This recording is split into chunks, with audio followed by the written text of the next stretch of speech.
My name is Misha Peters. I am the Director of Assurance at the XRB. Today I'm joined by Tracy Crookston, who is our project manager who's leading this project on looking at the New Zealand definition of a public interest entity. The format of today's session is an interactive roundtable discussion, so we really are encouraging a discussion. What we'll do is Tracy will give you a bit of an overview of what our project is all about. That will sort of probably take up the first half of the session. We'll record that session and we'll make that session available publicly to those who are unable to join us today.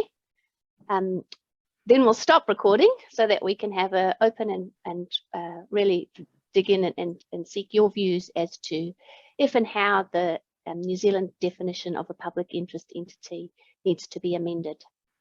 So the recording has started and the first part will be made publicly available.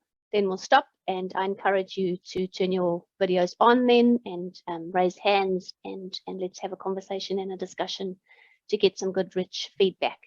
All of the feedback that you provide today we will be taking detailed notes of, and I can assure you we will take all of this valuable input back to our board as we reflect on the feedback and decide the way forward.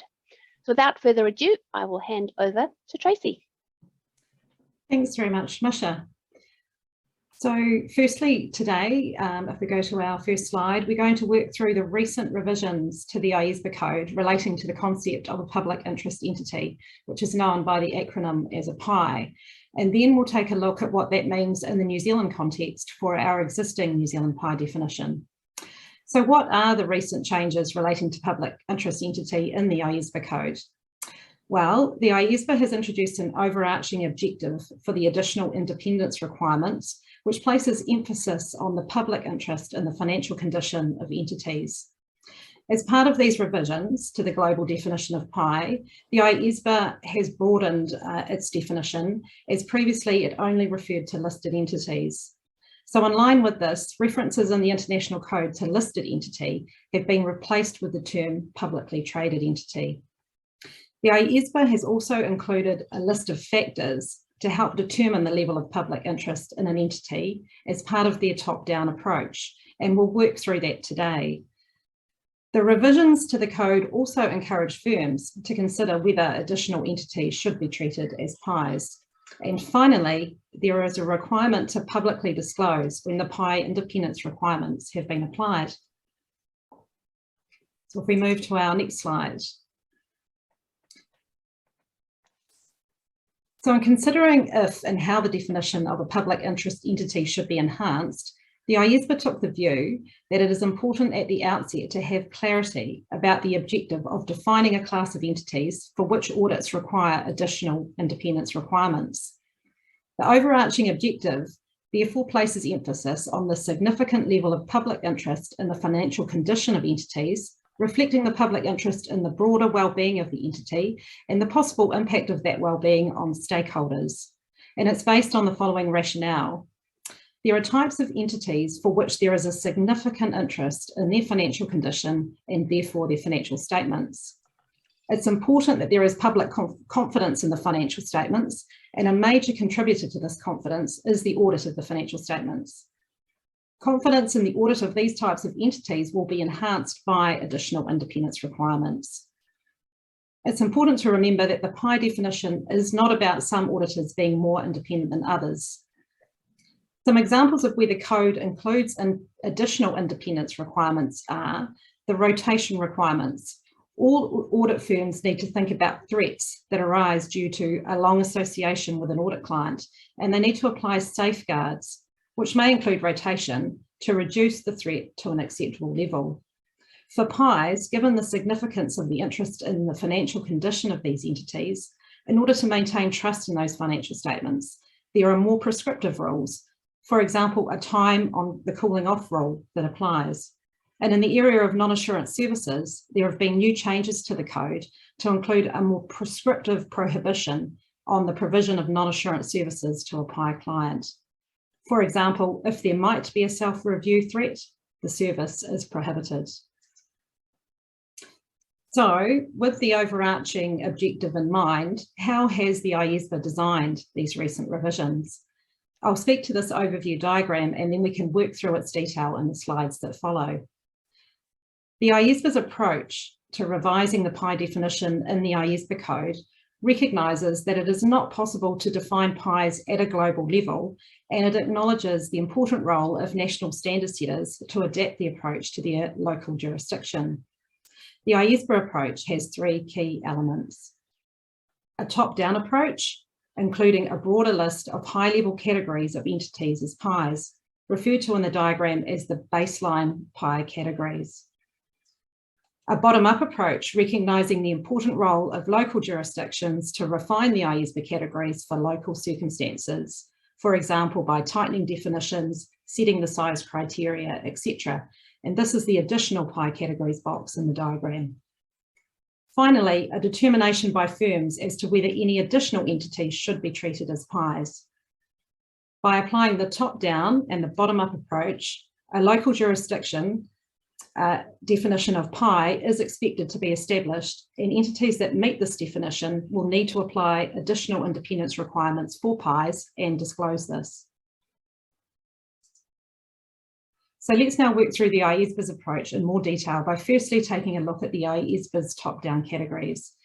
Using the ISBA top-down approach, an entity is a PI if it is a publicly traded entity, an entity one of whose main functions is to take deposits from the public, an entity one of whose main functions is to provide insurance to the public, or any entity specified as such by law or regulation to meet the objective described in paragraph 400.10 of the Code, which is enhancing stakeholder confidence in the entity's financial statements that can be used when assessing the entity's financial condition. So as we saw on the last diagram, this captures listed entities, expanded to include publicly traded entities. It includes deposit-taking institutions such as banks and insurers. The ISBA has also developed a non-exhaustive list of 6 factors as guidance on determining the level of public interest in the financial condition of entities. And it is intended to be used by local jurisdictions when refining the definition of PI, as well as by firms in determining if additional entities should be treated as PIs. And the ISBA factors are the nature of the entity's activities, whether the entity is subject to regulatory supervision, designed to give confidence that the entity will meet its financial obligations, the size of the entity, the impact of the entity in the sector in which it operates, the number and nature of stakeholders, and the potential systemic impact on other sectors and the economy as a whole in the event of financial failure of the entity. The key idea here is that when assessing the level of public interest in an entity from the perspective of the international independence standards, the focus is on how the entity's success or failure may impact the public. The concept is therefore broader than just an entity's financial statements. So now that we understand the parameters of the ISBA top-down approach, what are we proposing from the bottom-up local jurisdiction tailored approach? Well, firstly, we propose to adopt the ISBA revisions in Professional Engagement Standard 1, that is the global PI definition, the list of factors, the requirement to disclose, etc. And in tailoring it for our local circumstances, we propose to carry forward the existing New Zealand definition of a PI. In doing that, the New Zealand approach remains broader than the ISBA top-down approach, but it aligns with the new factors introduced by ISBA in the Code. So what is the existing New Zealand definition of PI? Well, in PES 1, the definition of PI is any entity that meets the Tier 1 criteria in accordance with XRB A1 and is not eligible to report in accordance with the accounting requirements of another tier. So which entities in New Zealand are captured by this definition? So some examples of entities caught are firstly financial market conduct entities with a higher level of public accountability as determined by the FMA. These types of entities are listed debt and equity issuers, banks, insurers, credit unions, and the financial statements of managed investment schemes. Also captured by the New Zealand definition are large for-profit public sector entities, with total expenses greater than 30 million, as well as large public benefit entities, for example, charities with total expenses greater than 30 million. And we also know that the Office of the Auditor General has its own rules around public sector entities that applies. So we've applied the ISBA factors to the existing New Zealand definition of PI, and we've set out our rationale here on the slide. Firstly, financial market conduct entities with a higher level of public accountability are captured by the existing New Zealand definition of a PI, and this aligns with the ISBA factors because these entities are subject to regulatory supervision. The size of these entities is significant, so is the number and nature of their stakeholders, and their potential impact on the economy as a whole in the event of financial failure is significant. Secondly, large reporting entities captured by Tier 1 of XRBA1, large for-profit public sector entities and large public benefit entities are also captured by the existing New Zealand definition. And this aligns with the ISBA factors because these entities are also subject to regulatory supervision, e.g. the charities regulator, the size of these entities, the impact of these entities on their sector, the number and nature of their stakeholders. And finally, any other entities that meet the Tier 1 criteria because they have public accountability, given the regulatory supervision over some of these entities, the impact on their sector and the number and nature of their stakeholders are also captured by the New Zealand PI definition. So we now have some questions that we would like your views on. Firstly, when you consider the revised global PI approach in the ISBA Code, are there any categories of entities not captured by the existing New Zealand PI definition that you consider should be? Or are there any categories of entities captured by our existing PI definition that you consider should not be?